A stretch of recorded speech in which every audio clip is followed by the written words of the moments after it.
Team Chennai love story నుంచి వచ్చిన question ఇది సార్. ఒక్కసారి mike sir. Thank you so much firstly మీరు మీ టైంని తీసుకొని ఇక్కడికి వచ్చినందుకు. సో ఈ సాంగ్ని మీరు ఎవరికి డెడికేట్ చేయాలి అనుకుంటున్నారు, or else me first love story ఏదైనా మాతో షేర్ చేస్తే బాగుంటుందని. సార్ నాకు సంబంధం లేదు సార్ దీంతో, మీరు అలాంటి ఎక్స్ప్రెషన్లు ఇస్తుంటే. మనీష్ శర్మ గారు ఇంకాస్త యాడ్ చేశారు, చెన్నై లవ్ ఏదైనా ఉందా అని. అందరికీ మల్టిపుల్ లవ్ స్టోరీస్ ఉండాలని అలా ఎస్యూమ్ చేయకూడదు. ఎందుకంటే ఒకే లవ్ స్టోరీ ఉంటుంది, అది ఫస్ట్ టైం లాస్ట్ అయినా ఒక్కొక్కసారి అంతేగా. సార్ అలా మెమరబుల్ లవ్ స్టోరీ సార్ ఇప్పటికీ గుర్తున్నది ఏదైనా ఒకటి? ఫస్ట్ ఆఫ్ ఆల్ లవ్ స్టోరీలు సినిమాల్లో చూపించినట్టుగా పార్కుల్లో జరగవు.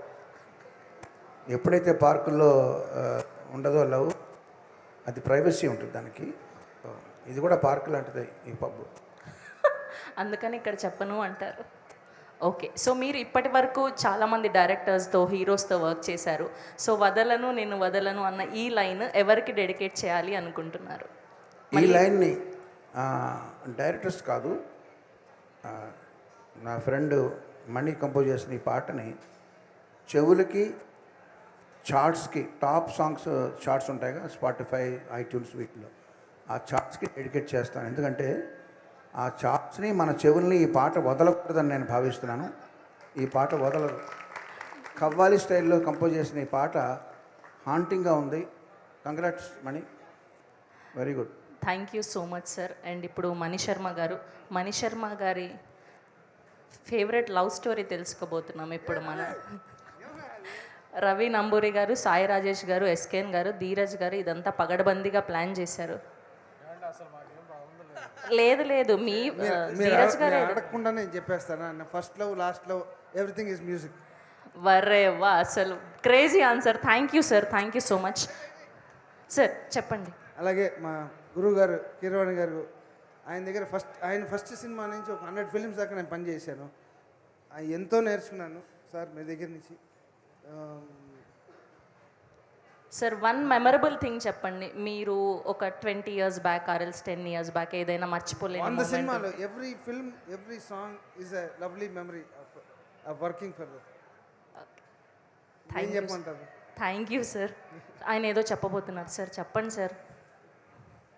నేను ఆయనకి పెట్టిన ముద్దు పేరు ఉంది సార్, చెప్పండి. మాకు వైరల్ కంటెంట్ కావాలి, అదిదా మాకు కావాలి. ఆర్కెస్ట్రాలో అందరికీ కూడా చిన్నప్పటి నుంచి నాకు యానిమల్స్ బుక్ స్టోరీస్ చదివి నేను పెరిగిన వాడిని. టాల్స్టాయ్ రష్యన్ రైటర్ ఉన్నారుగా, ఆ రష్యన్ బుక్స్లో యానిమల్ స్టోరీస్, చిన్నపిల్లలు, పంచతంత్రం. సో యానిమల్స్ అంటే నాకు చాలా ఇష్టం.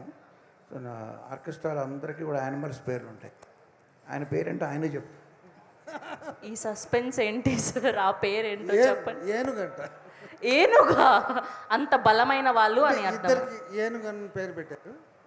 ఆయనకి ఏనుగు పేరు పెట్టి నేను ఏనుగులాగా అయిపోయాను. అయ్యో లేదు, ఇద్దరు. ఒకడేమో ఫారెస్ట్ ఎలిఫెంట్ అంట, మా రెక్కీ డికోస్టా, మా అర్థం ప్లేయర్. నేనేమో టెంపుల్ ఎలిఫెంట్ అంట, పావలా తీసుకొని ఆశీర్వదిస్తా. గుర్రాలు, సింహాలు చాలా ఉన్నాయి. Thank you sir. ఆయనకి మేమందరం ఒక పేరు పెట్టాం. ఏం పేరు? జకారా. జంగల్ కా రాజా జకారా అంట. కీరవాణి గారు ఇవాళ వచ్చి ఎన్నెన్ని సీక్రెట్లు తెలుసుకుంటున్నామో మీరు వచ్చినందుకు. ఒక 30 ఏళ్ళ విషయాలన్నీ ఈరోజు బయట పెట్టారు. Thank you sir. అలాగే మా సురేష్ గారు, మాధవపతి సురేష్ గారు, వెరీ సీనియర్ మోస్ట్ మ్యూజిషియన్. ఆయన కీబోర్డ్ వాయిస్ ఉంటే మేము చూడడానికి స్టూడియోకి వెళ్ళేవాడిని అంత.